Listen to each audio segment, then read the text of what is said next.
Okay, so if you're a YouTube creator, you've probably had this moment recently.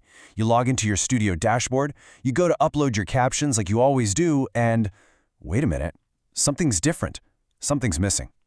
We're going to unravel this little mystery from YouTube, one that starts with confusion, but believe me, it unlocks a really powerful new way to connect with your audience. Right, so this is the question that's been bugging a lot of creators. You're in your video editor, that muscle memory kicks in, you go for the subtitles button on the left, and it's just not there. It's a tiny change, really, but when it's part of your regular workflow, it's enough to make you wonder if you're going a little crazy. And here's the answer. It's simple, but man, it is not intuitive. What used to be the Subtitles tab is now called Languages. All the same tools are still there. They're just hiding under a new name. Now, it looks like YouTube did this to make space for a really important new accessibility feature. But that doesn't mean the switch hasn't caused some major headaches. But this is way more than just a small annoyance. As accessibility expert Meryl Evans puts it so well, this kind of change adds friction. For creators who are really good about adding captions, it slows down the whole process of making their content accessible. And that has real consequences for their audience. So why on earth would YouTube make this change? Well, the answer reveals something much, much bigger they've been working on: full support for audio description. This is the whole reason for all the confusion, and honestly, it's a huge step forward for creating inclusive content on the entire platform. So let's dig in. What even is audio description, or AD as it's often called? The easiest way to think about it is like a narrator for your video's visuals. It's a totally separate audio track that's designed to describe what's happening on screen for viewers who are blind or have low vision. And a quality AD track gets super specific. We're not talking about a vague summary here. It's all about describing the essential visual stuff that isn't already in the dialogue. Things like a character's quick, meaningful glance, a piece of text that flashes on the screen, or a sudden scene change that's key to the story. And what's really cool is that the audience for audio description is way bigger than you'd probably guess. Of course, it is absolutely essential for blind and low vision audiences, but it's also incredibly helpful for anyone who's just listening. People driving, working out, or just multitasking. It basically turns your video into a podcast. Okay, so we get the what and the why, but how do you actually do it? Let's break down the brand new workflow inside the YouTube Studio. So here's the first part. You log into YouTube Studio like you always do. But this time, you're going to click on that new Languages tab. From there, you just find the video you want to add the description to. Pretty straightforward so far. And here's how you finish it up. You click that little pencil icon to edit the language details. On the next screen, you'll see a totally new option: Descriptive Audio. You just click Add, upload your audio file, hit Publish, and boom, that's it.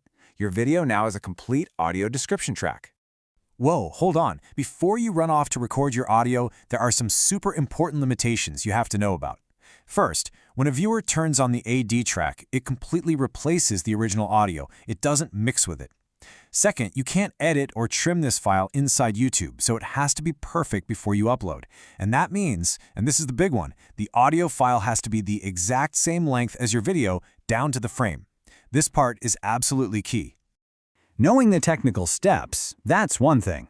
But creating an audio description that actually helps your audience, well, that's an art form. It's about moving from just a technical task to creating something that's genuinely inclusive. So, what are the rules for good AD? The main thing is to describe only what's essential and not already being talked about. You have to be objective. So, for example, you'd say a tear rolls down her cheek, not she is sad. And crucially, you have to find those natural pauses in the dialogue to fit your descriptions in.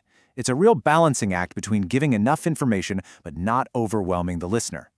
This brings up some pretty big strategic questions every creator should be asking. What visual information is absolutely essential for someone to get this video? Or even better, can you just write your original script to be more descriptive from the get-go? And with those technical limits we talked about, you might even have to decide if it's just easier to make two separate versions of your video, one with the AD already baked right in. When you get right down to it, this all comes back to a much bigger idea: digital citizenship. Taking the time to create a really thoughtful audio description isn't just about checking a box for a new feature. It's about being a responsible, inclusive member of the digital world. So let's zoom all the way out, because this is the most important part. This isn't really about YouTube's weird interface change or a new tool. It's about a fundamental shift in how we should all be thinking about the content we create. And that brings us right back to that powerful idea from Merrill Evans. Look, YouTube adding support for audio description is fantastic. It's a great step, but at the same time, making captions, the absolute bedrock of accessibility, harder to find? That feels like a step back. The message here is so simple. If you're going to build for inclusion, don't bury the basics. Let's just be really clear about something. Accessibility is not a charity project. It's not just a compliance issue. It is a core growth strategy. When your content is inaccessible, you are actively turning away a part of your audience. You're basically telling a whole segment of the population that your message isn't for them, and that is a direct hit to your brand's trust and your credibility. So we want to leave you with this one thought. Your content is out there right now, live on the internet. And maybe the most important question isn't how many people are watching it, but rather who is being left out? Who, at this very moment, can't fully experience the message you're working so hard to share? Answering that question, that's how we turn a moment of confusion into a real, lasting connection.